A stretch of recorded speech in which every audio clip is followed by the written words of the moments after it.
Till now, in postulates of quantum mechanics, we have discussed the first postulate and the second postulate of quantum mechanics. You have seen in first postulate the quantum state of the system, and in the second postulate we have discussed the operators and the observables. Now today we are going to explain the third postulate of the quantum mechanics. Actually, this third postulate of quantum mechanics is related to measurements and eigenvalues of operators.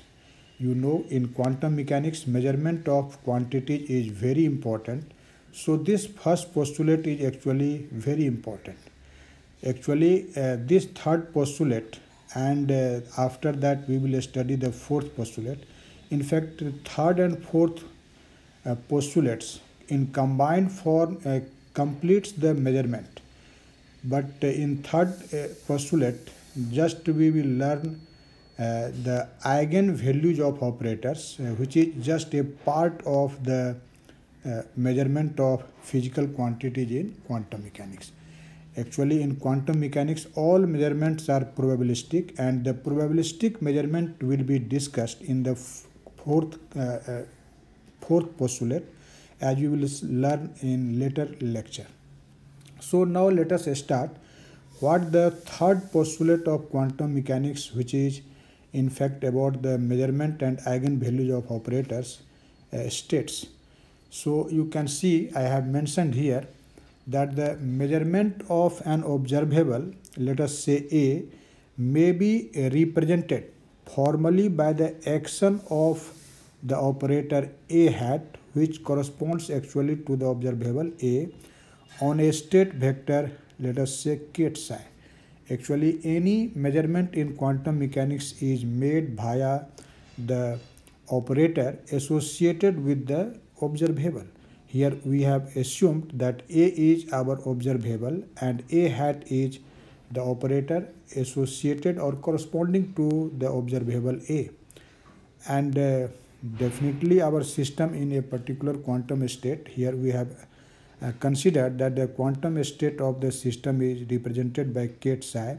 So whenever we have to measure the observable A, there is a simple technique in quantum mechanics that we have to operate this operator A hat on the state vector Kate psi.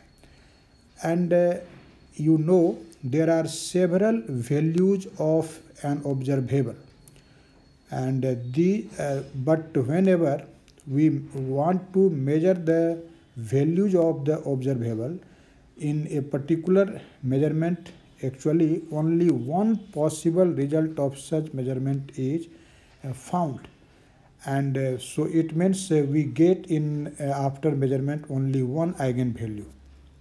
And at the same time, when the operator A hat is operated on the state vector Kate psi, we get actually one of the eigenvalues among the several eigenvalues. Let us say this eigenvalue, which we actually obtained after the action of the operator A hat on Kate psi, is An.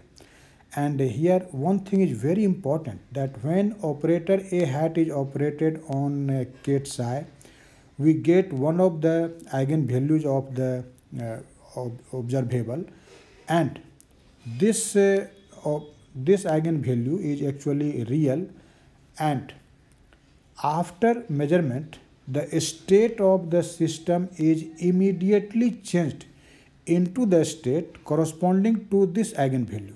So if the state of the system will be Kate psi n corresponding to the eigenvalue An, then you can see from this equation that when we operate A hat on Kate psi, the result is An Kate psi n. So you can see the state of the system is immediately changed from Kate psi to Kate psi n. In fact, here this An is defined in this manner. This is just a scalar product of psi n with psi. And what does actually it means? Actually it means that An is the component of the state vector Kate psi when projected onto the eigenvector psi n. So this eigenvalue an is defined in this manner. This is just you can say the statement of the third postulate of quantum mechanics. Now our aim is to explain what actually this statement of third postulate says us. What is the real meaning of this third postulate? We will explain it. First of all, you can see there is in fact two parts of this postulate.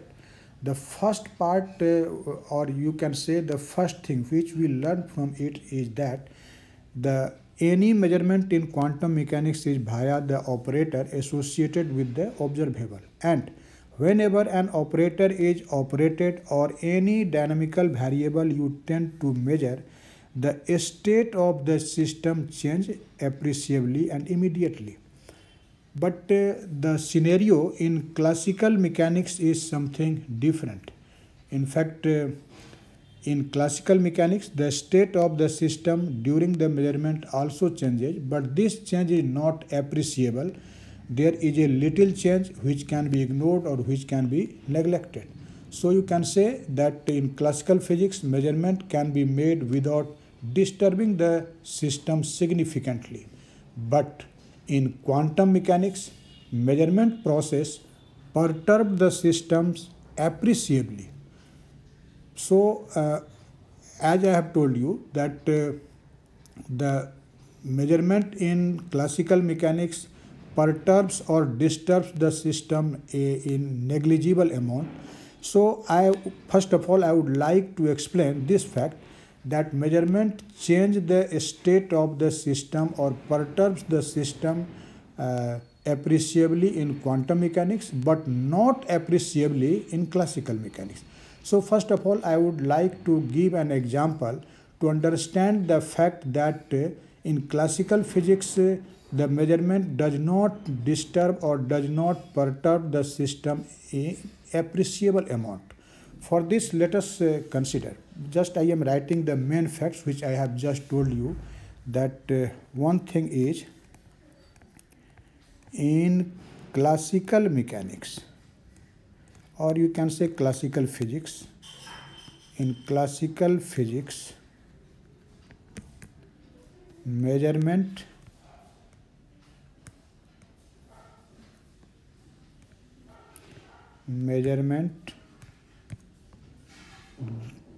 disturbs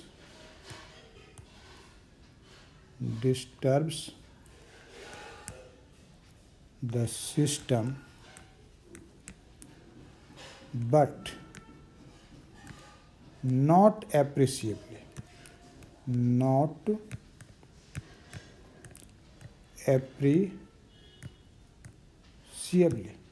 But as I have told you, the scenario in quantum mechanics is something different. You can see that in quantum mechanics, measurement disturbs or perturbs the system appreciably.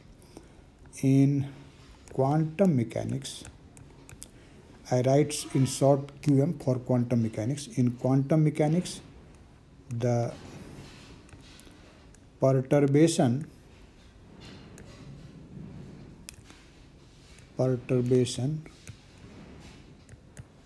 is significant,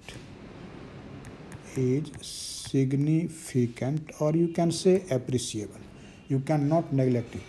The perturbation in case of classical mechanics is very small, and so in practice we just neglect it, or flatly we say that the state of the system does not change in classical physics when we make a measurement of any dynamical variable or observable in case of classical system. But in case of quantum mechanics, there is a significant perturbation, and so we cannot neglect it. So first of all, I would like to explain this fact by giving a suitable example. Let us consider that we have to measure the position of the electron in hydrogen atom experimentally. Let us say there is a hydrogen atom. This is its nucleus, and you know in hydrogen atom there is one electron, and this is its electron orbiting in an orbit, and say this orbit has a radius r. This is just a classical picture. So I am taking the orbit because you know in classical physics the concept of orbit exists, but in quantum mechanics you can't talk about the radius or the orbit. But here I am treating this hydrogen atom just as a classical system. So I am telling you that there is hydrogen atom and its electron is circulating in an orbit of radius r. And you know the radius of hydrogen atom or any atom is actually of the order of angstrom, that is 10 to the power minus 10 meter. So consider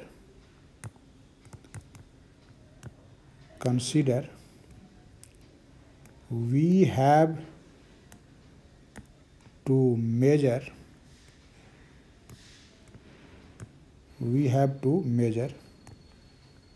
the position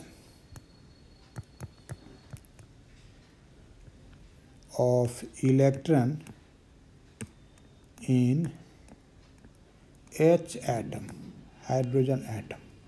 This is our problem, and this measurement actually we want to measure classically. And actually when you say that we have to measure the position, so a definite position is the concept of classical physics, not of quantum mechanics, because in quantum mechanics we can only say the probable value of position. So I am just talking classically here.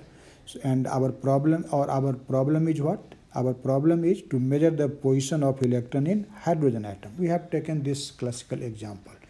So now let us think how we can measure experimentally the position of this electron. Actually in experiment, to measure the position of the electron, we have to bombard the electron by electromagnetic radiation. And when you say electromagnetic radiation, it means you have to bombard by photons, because you know photons are the quantum of electromagnetic radiation. So for this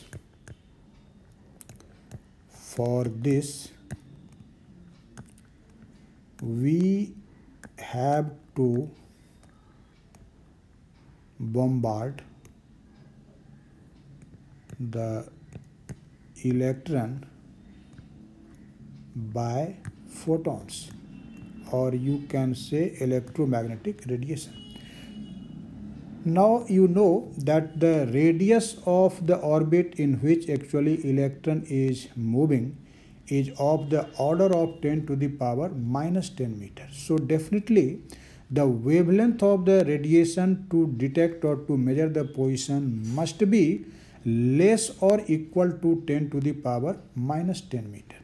So as the radius r of the orbit in which electron is orbiting is actually of the order of, this is of the order of 10 to the power minus 10 meter. So the wavelength,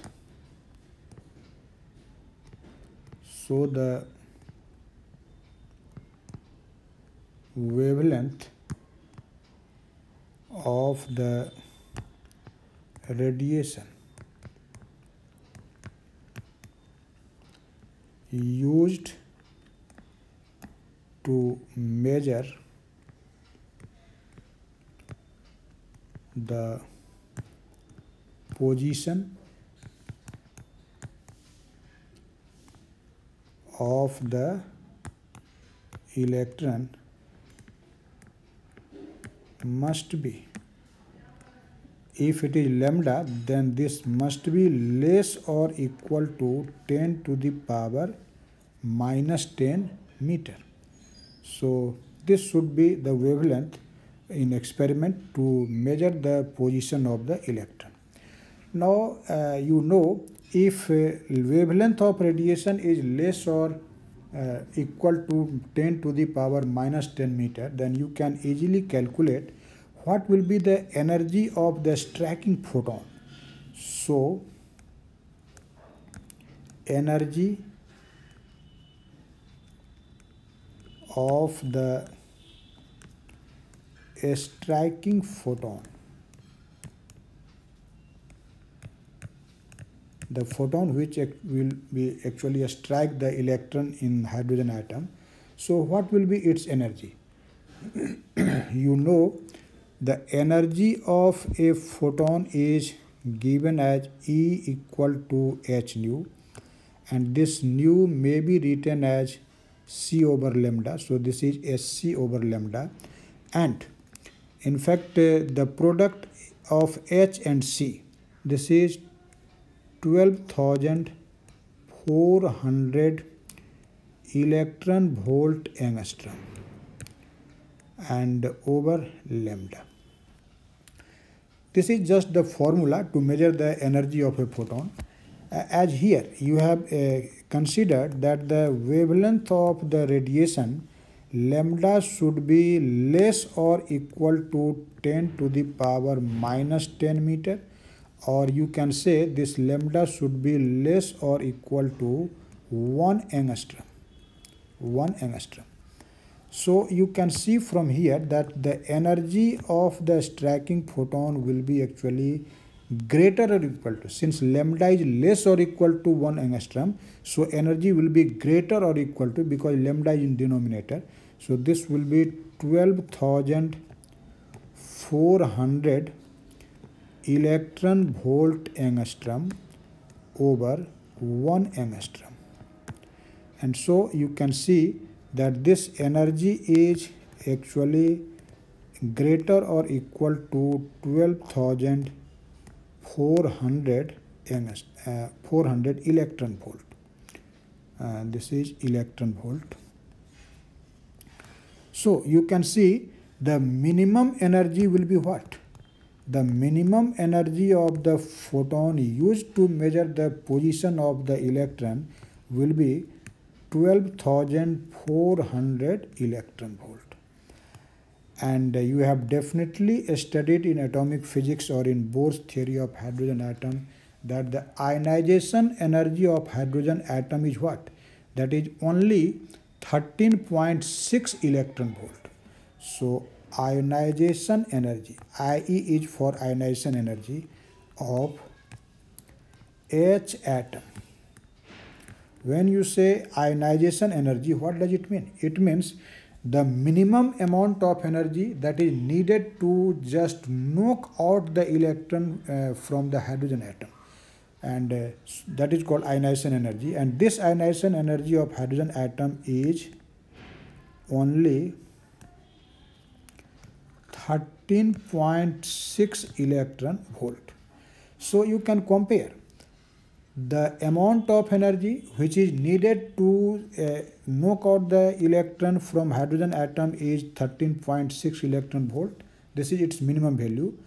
But if we want to measure the position of that very electron by bombarding it by the electromagnetic radiation, the minimum energy used in this experiment of the photon will be 12,400 electron volt. You can see that this energy is much greater than the ionization energy of hydrogen atom.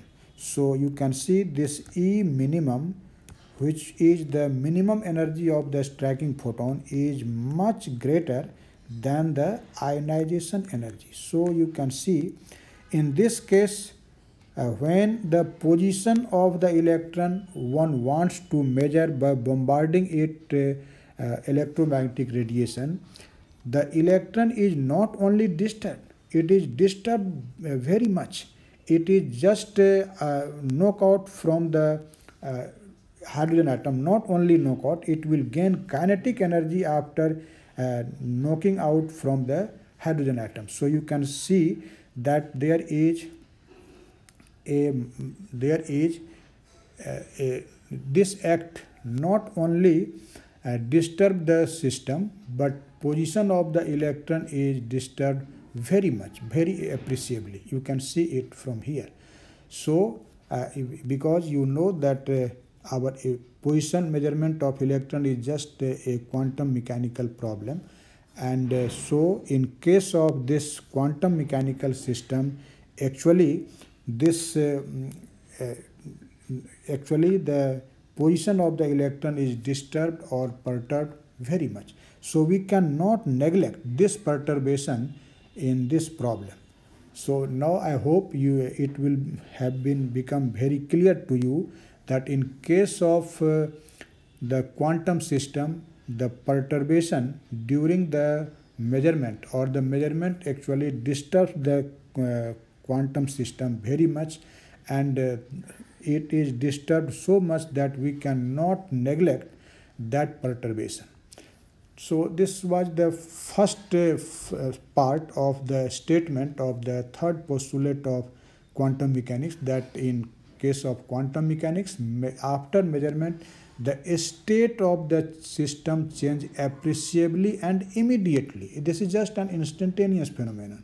So we say that the state of the system immediately changes. You can see from this example. Now let us try to understand what actually this third postulate states.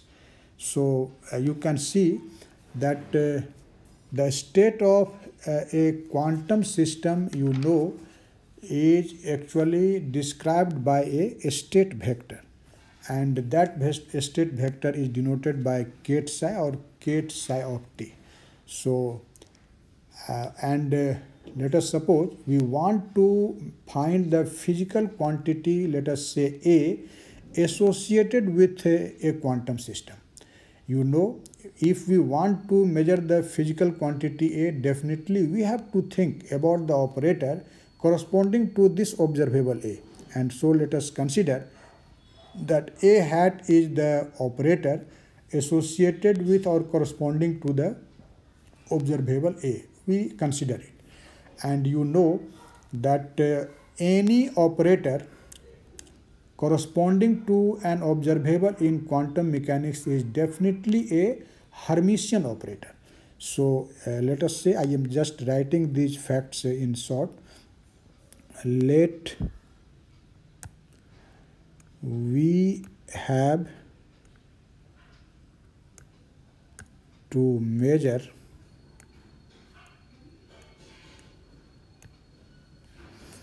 a quantity, we have to measure a quantity A of a system in a state ket psi.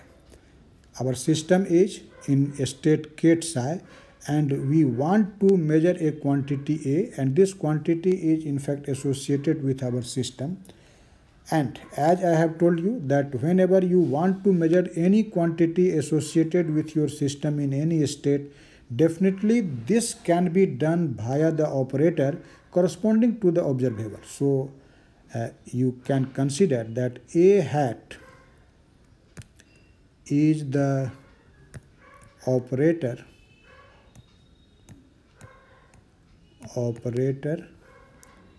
corresponding to A, corresponding to observable A.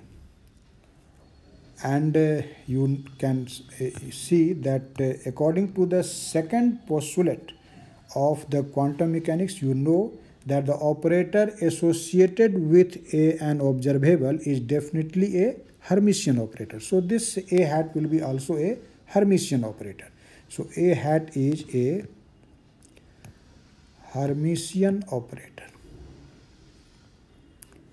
Hermitian operator. Now let us consider that the eigenvectors of this operator A hat are ket psi 1, ket psi 2, ket psi n, and so on. So let the eigenvectors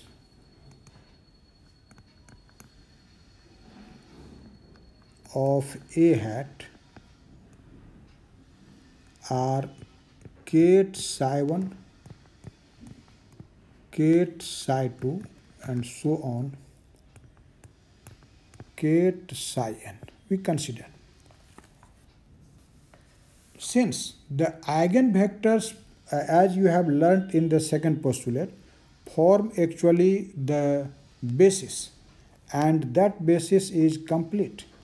So, if the eigenvectors form a complete basis, then you can say that this state vector ket psi can be expressed as a linear combination of these state vectors, that is ket psi 1, ket psi 2, and so on ket psi n. So you can say as the eigenvectors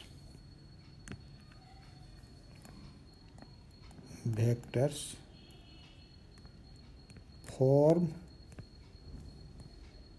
a complete basis.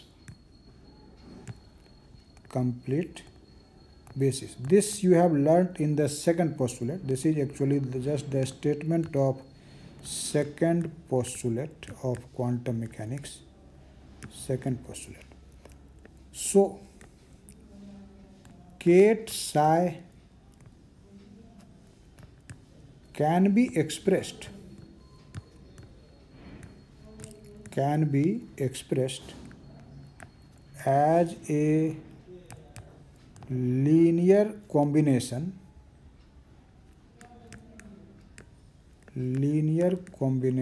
of these eigenvectors. When you say these eigenvectors, what does it mean? It means ket psi 1, ket psi 2, and so on ket psi n. And so you can write that ket psi is equal to what? This will be C1 ket psi 1 plus C2 ket psi 2 plus so on plus Cn ket psi n. You know these C1, C2, C3, so on, these are actually complex numbers. You have already learned it. Now let us consider that the eigenvalues of the operator corresponding to these eigenvectors psi 1, psi 2, psi 3, and so on psi n are, let us say, a1, a2, a3, so on an. Let us consider it. So let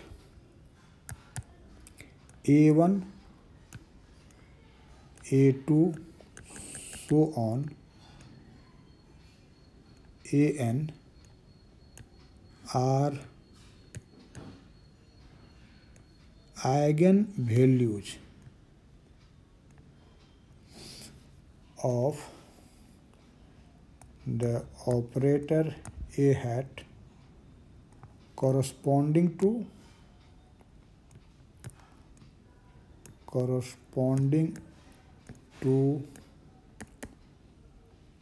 eigenvectors ket psi 1, ket psi 2, so on ket psi n. We consider it. Actually, these when you say that a1, a2, so on an, this is in fact an. This is an. When you say that these a1, a2, so on an are the eigenvalues of the operator A hat, what does it mean? Actually, this means that these are the allowed values of the dynamical variable A, and which we have to measure. It means these are allowed values of dynamical variable A. Now you know that any physical quantity possessed by the system must be unique. Whenever we measure the dynamical variable, or you can say any property of the dynamical variable, its value will be unique. It means the value is 1 and only 1. So when we actually measure the observable A, we will get one of the eigenvalues. You cannot get the values a1, a2, so on, an simultaneously, but among from these n values we get in one measurement only one value. Let us say that in case of our measurement we get the value an of the dynamical variable a when we attempt to measure it, and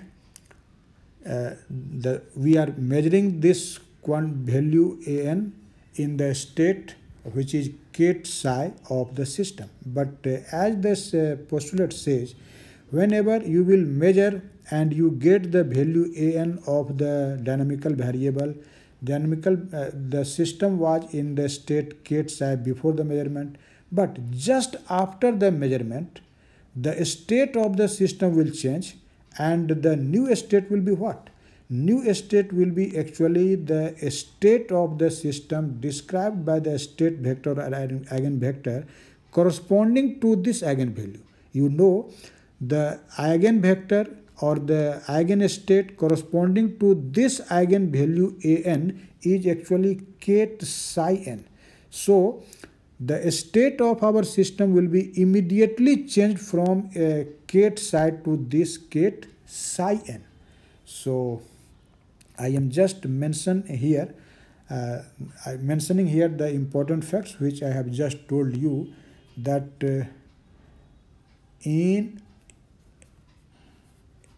if we measure the dynamical variable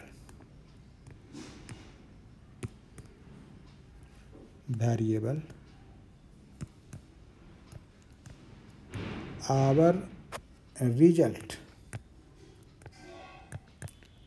is one of the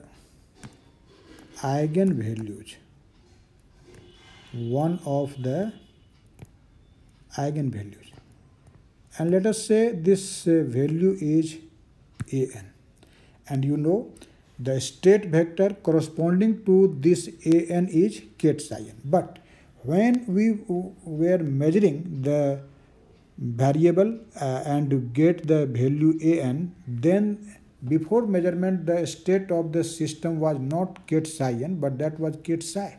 So just after the measurement, the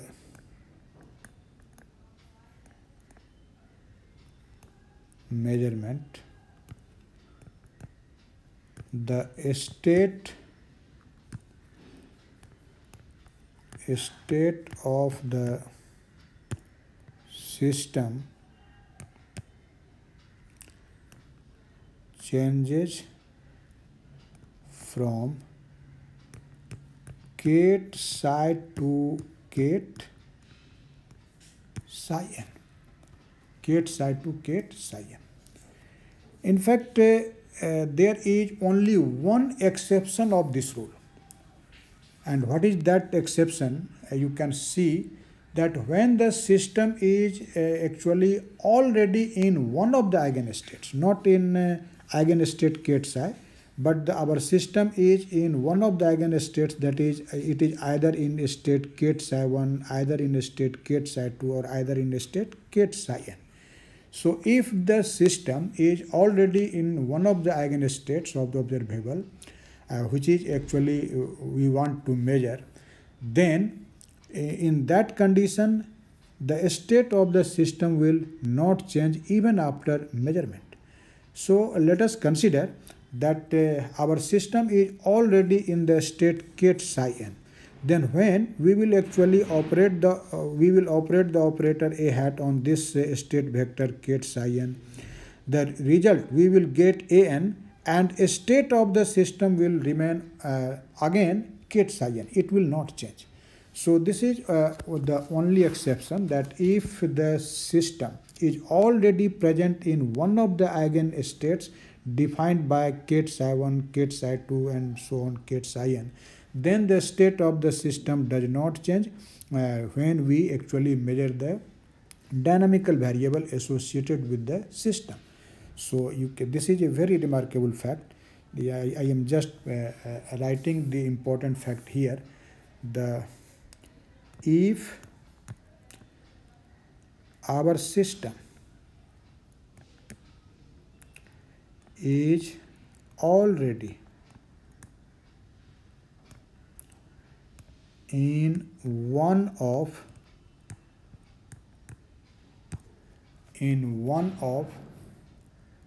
the eigenstates, let us say in eigenstate ket psi n, then its state does not change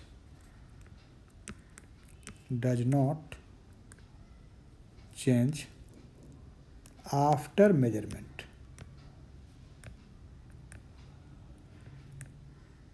Even after measurement, state will remain ket psi n. And so you can see, if we want to write this fact mathematically, so what we will write here? So you can see, in this condition,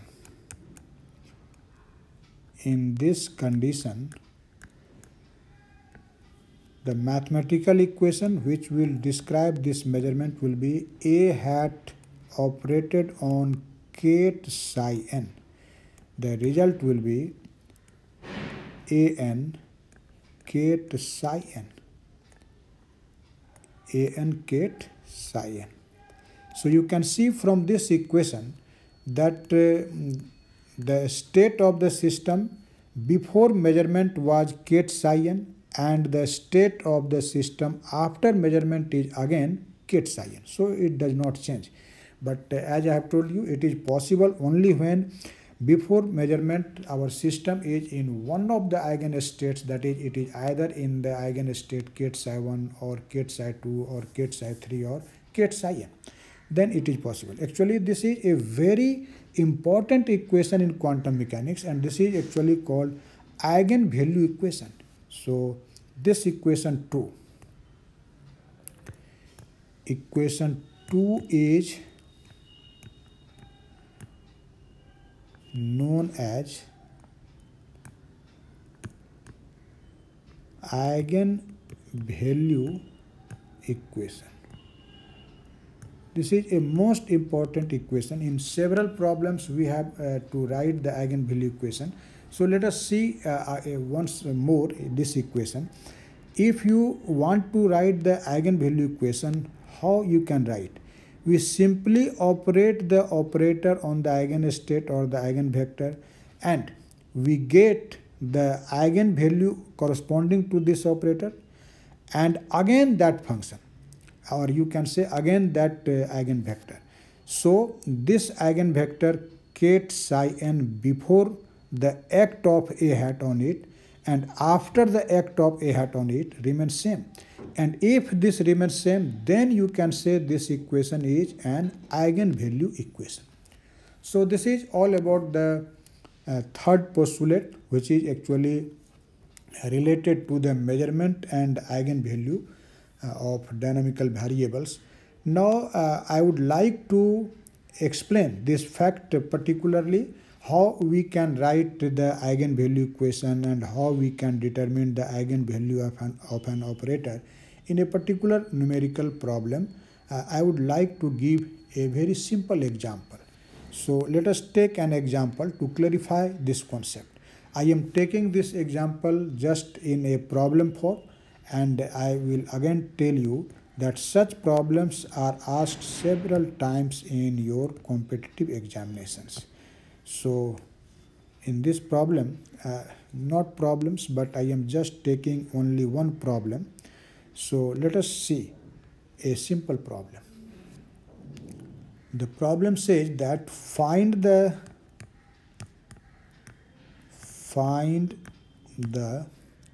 value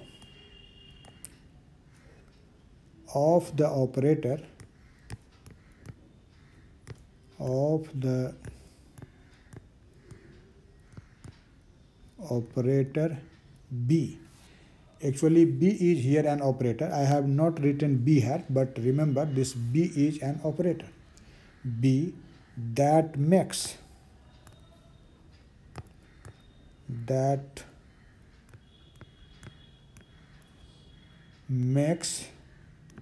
e to the power minus ax square an eigenfunction of the operator d2 dx square minus bx square. And we have also find the corresponding eigenvalue. So what is the corresponding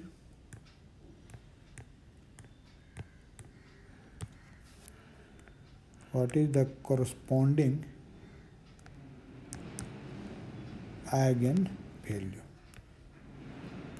So let us see what this problem actually says. In fact, we have to find the value of the operator B, and when what is the condition? Actually, the problem says that B is such an operator that this makes e to the power minus ax square as an eigenfunction of this operator d2 by dx square minus bx square. It means when we will operate this operator d2 by dx square minus bx square on this function e to the power minus ax square, there will be an eigenvalue multiplied by this eigenfunction e to the power minus ax square. So for that, what should be this operator B?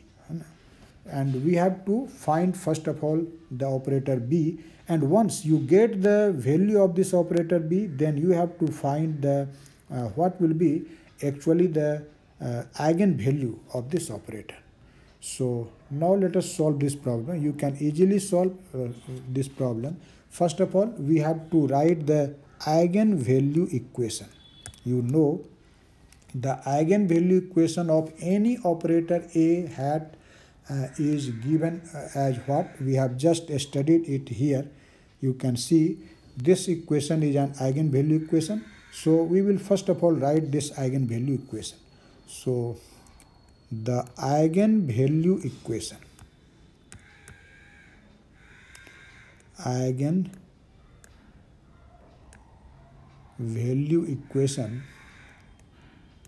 of an operator, let us say A hat, is given as, we have just studied it. This eigenvalue equation is given as A hat operated on ket psi n. This is a particular eigenstate, you can see, and this equals an ket psi n. And let us now see in this problem, in the given problem, actually what does this A hat is given here. So here we are given that this operator A hat is actually equal to d2 dx square minus bx square, and the eigenfunction, this ket psi n in this problem is given as e to the power minus ax square. In accordance with the given problem, we have mentioned the values of the operator A hat and the eigenvector ket psi n.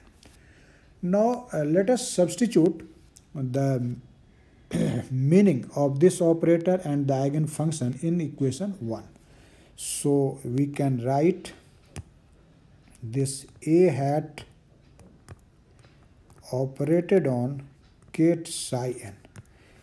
At the place of a hat, you can see here we will write d2 dx square minus bx square. This is at the place of a hat. And ket psi n, and you know this ket psi n in accordance with this problem is e to the power minus ax square. So now let us simplify the RHS of this equation. You can see this will be d2 dx square e to the power minus ax square and minus bx square e to the power minus ax square. This is just a simple differentiation and you can do it.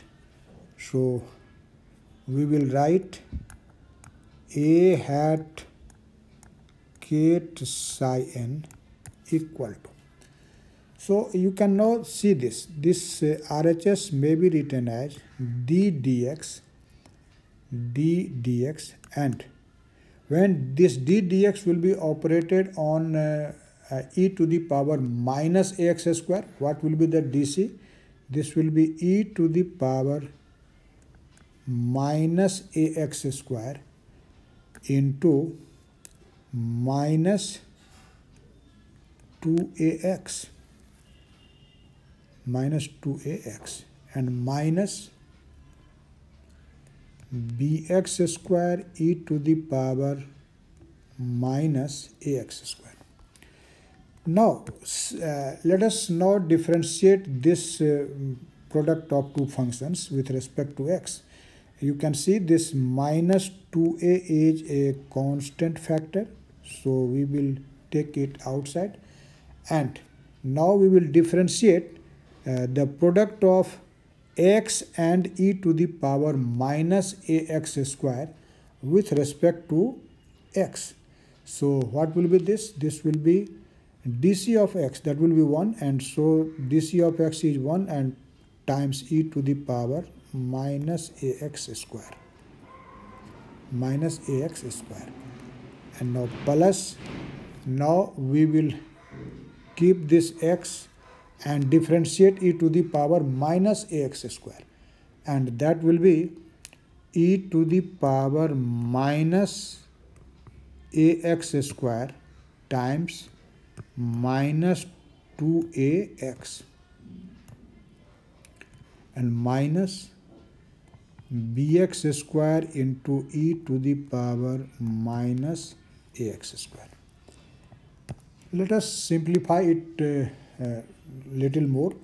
This will be minus 2a into e to the power minus ax square. E to the power minus ax square I have taken as a common factor. So you can see this will be 1 minus 2ax square. Here is x and here is also x, so this is minus 2ax square and minus bx square into e to the power minus ax square. Now you can simplify it to some extent. This will be actually what? We can write it in this way. This is 4a square x square. Let us multiply by this minus 2a to the terms inside this square bracket, and this will be minus 2a when 1 will be multiplied, minus 2a, and minus bx square, and from whole we take e to the power minus ax square as a common factor. And now associate these two terms because both these terms contain x square, so this will be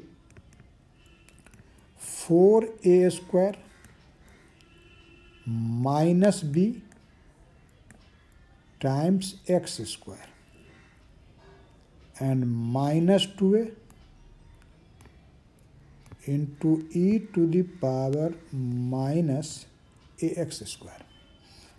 So this is our eigenvalue equation which we have written on the basis of the operator and eigenfunction defined in this problem.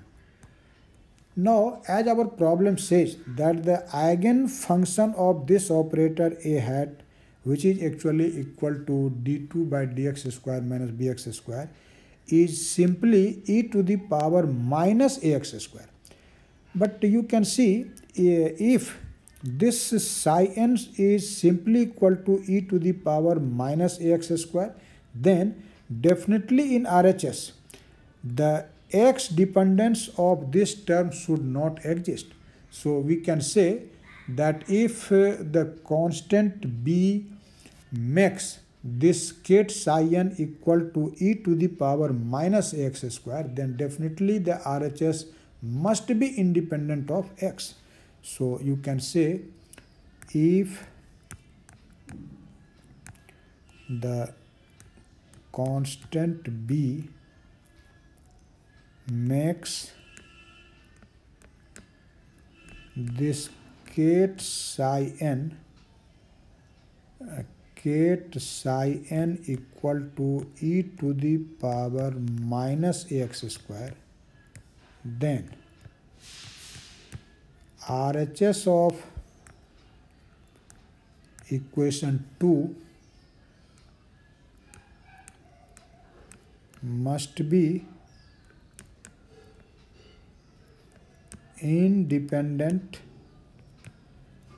of x, and for this the coefficient of this x square, that is 4a square minus b, must be 0.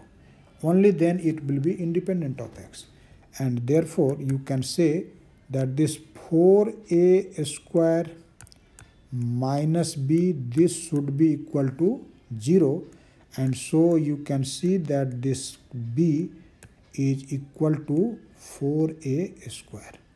This is one of our answers, because our problem says that for what value of this b, e to the power minus ax square will be an eigenfunction of the operator d2 by dx square minus bx square.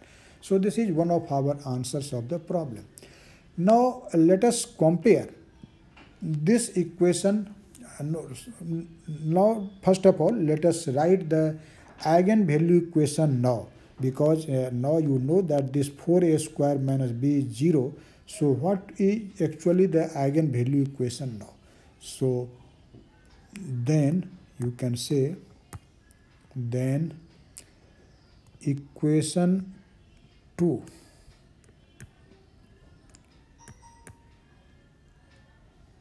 takes the form. This is actually the eigenvalue equation. This is a hat ket psi n, and this will be now minus 2a e to the power minus ax square, and we can write it minus 2a ket psi n.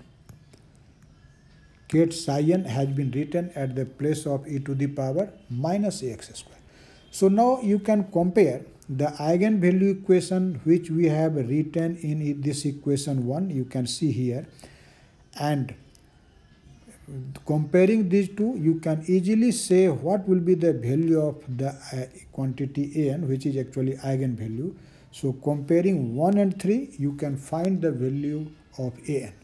So comparing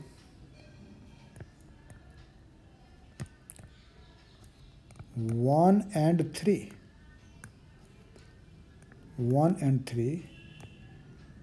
we get an is equal to minus 2a. This is actually the eigenvalue of the operator. So what does it mean? It means eigenvalue of the operator a hat is minus 2a. So eigen value of the operator a hat. When you say a hat means what? d2 dx square minus bx square. Now you know this b is actually 4a square is minus 2a. So I hope you have definitely know a concept how to write the eigenvalue equation and how we can find the eigenvalue from that eigenvalue equation. And such problems are very important, as I have told you, for the different competitive examinations, and like your IIT JAM, like your CSR, NET and JRF, and such